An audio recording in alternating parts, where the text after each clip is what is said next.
This is Red Ice Radio. What do they do with the computer system in China? They hack into it and they change it so it won't read and access great chunks of the internet. Well, if you look at genetics, you might see cells and all that stuff, but what you're looking at basically with what I call the physical body, the holographic body, what I call the body computer, the biological body computer, you're looking at a system which is reading, like a computer, information. The code. And if you then genetically manipulate it, you are manipulating it, if you know what you're doing, to firewall off great chunks of its ability to read the reality to the extent that it should. And I have, I must say, you look at the situation with DNA, where 95 to 97% of DNA, they call junk DNA because it's done what it does. And then you look at the fact that we use a fraction of the brain's capacity. Now, in some ways, some of that junk DNA, I'm sure, is actually interacting with other levels of reality beyond science's ability to measure it. Same with the brain, but I'm sure that some of it has actually been switched off. And it's like putting humans in a situation where they're intelligent enough to serve the hidden masters, but not intelligent enough in consciousness terms to realize that that's what they're doing. And this is why this information vibration change is awakening people to be able now more and more to actually cope with the concept that that's what's going on. And, you know, I'm sure that Saturn is very much a massive broadcasting operation, and it's, I think, in league with what's coming out of the moon, and probably other things too, we don't know about yet, has created what I call this moon matrix. Saturn has been symbolized as an eye for centuries by Galileo and other people. And of course the eye, this is Salt Lake City Temple of the Mormons, funded into existence by the House of Rothschild. And the eye is the constantly recurring theme in this Illuminati bloodline history. And in the, just remember, maybe if you watch the Lord of the Rings movie, the key controlling force was a fiery reptilian eye. Someone was telling me that this shape here is a symbol for Saturn. I don't know, so, and that's what's being suggested. I'll check it out more.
how devoted Ike was to this idea of the 7 rays is to point out that during this time, he would only wear the colors turquoise and light purple and light purple and light purple because certain colors were attributed to the different rays, and he believed it would attract more good vibrations to himself. Yes, ma'am. I'd like to ask Dave, is there anything special about that suit that he has on?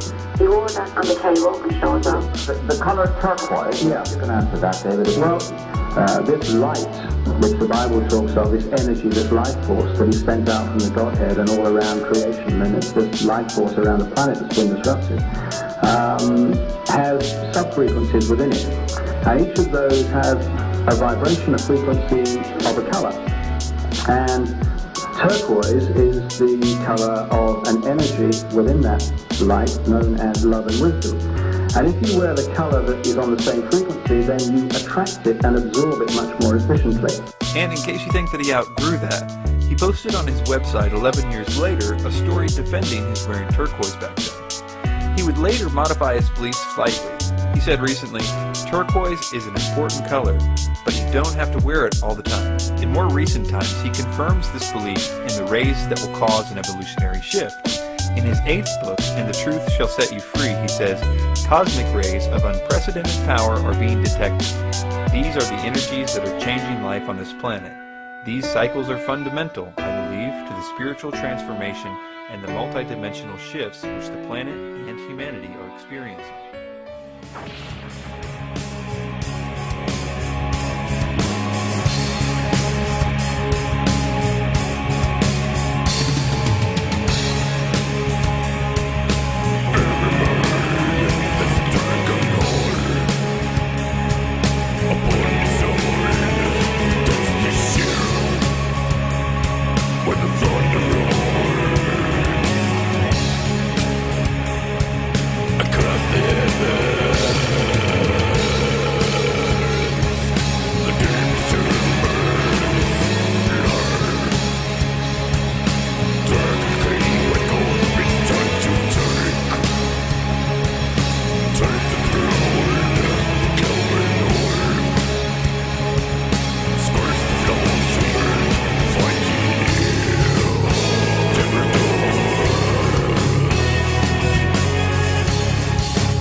They had their name previously was called Bab-Ilu.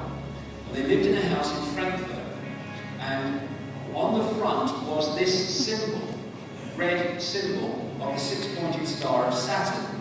And they changed their name to the German name for red shield or red sign, Rothschild. That's where the very name comes from. They then, because they were the creators of Israel, they then transferred that symbol to the flag, the symbol of Israel, and now it's the Star of David. It's an exclusive Jewish symbol. No, it's not.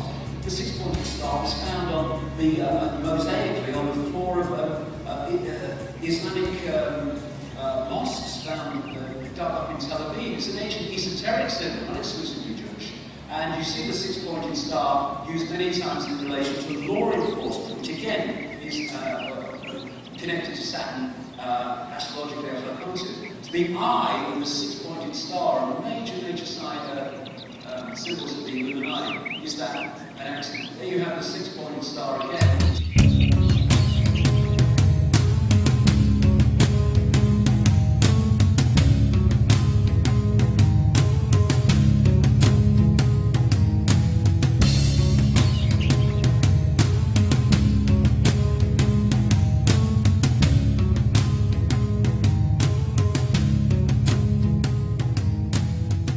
Spell that. My ears are gone. I've had me nose Simon, no ears Simon with a Simon with an A. with an A at the end.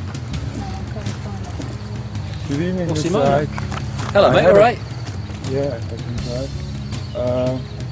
I have a question. I saw Yeah. on your poster Very much.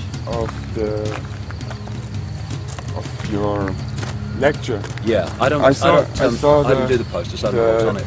the six-pointed star on the lion. Do you think it's a positive symbol? Well, that is an artist that put that together. And But it's a symbol Yep. like Helena Blavatsky used and Satanic lodges used also. you know, symbols don't have to be all negative. I mean, I didn't have anything to do with that poster. I didn't have anything to do with the symbol. It was done by an artist. But you know, symbols can be positive. They can be negative. You can have a symbol of the dove, and it can represent peace. And you can have a symbol of the dove, and it represents the goddess of Babylon. You know, it's the intent behind it. You know.